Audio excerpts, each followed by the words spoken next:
Marahil napansin nyo, hindi na tayo gaano nakakapag-upload ng video. Na-stroke na naman kasi ang aking tatay kaya ito yung naging dahilan. Kulang-kulang 2 linggo nga pala kami dito halos sa ospital. Nakonfine nga pala si Papa dito sa ICU dahil sa kanyang karamdaman. Na-diagnose nga pala ulit si Papa na stroke at may pumutok na ugat sa kanyang ulo. Sa mga oras na yan, hindi ko mapigilan ang luha ko na tumulo dahil sa kanyang kalagayan. Sa awa naman ng Diyos, nakasurvive si Papa at makakauwi na kami ng bahay. Katulad nga pala ng sinabi ko kaganina, halos 2 linggo kami sa ospital. Halos araw-araw nga pala, ito na yung aking pinagkakaabalahan. Naka-NGT na kasi si Papa at hindi na siya nakakakain ng normal. Magulo nga pala ang aking kaisipan sa mga panahong yan dahil sa mga nangyari. Bali guys, araw-araw nga pala namin ginagawa ng pagkain si Papa. Kakailanganin niya nga pala ito para lumakas ang kanyang pangangatawan. Kasama ko nga pala si Aling Rina sa paghahanda ng pagkain sa araw-araw. Napaka-komplikado nga pala nito dahil kailangan pang computein at timbangin. Pagsasama-samahin nga pala namin to at paghahalo-haluin. Ginagamitan nga pala namin to ng blender para madurog at maging pino. Medyo matrabaho nga ito dahil kailangan pansalain. Pagkatapos naman pwede na namin tong ilagay sa garapon. Naka-ready na nga rin pala ang mga gamot ni Papa pang 1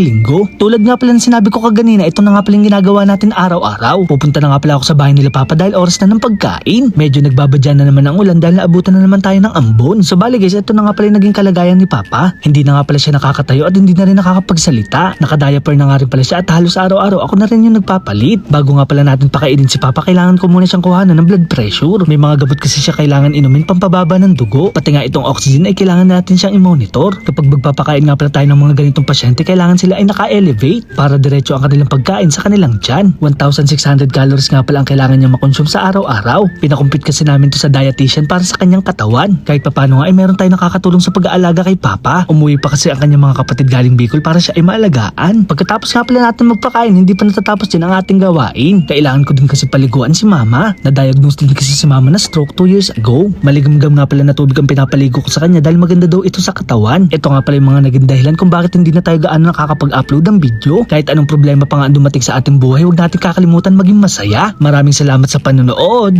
Paalam!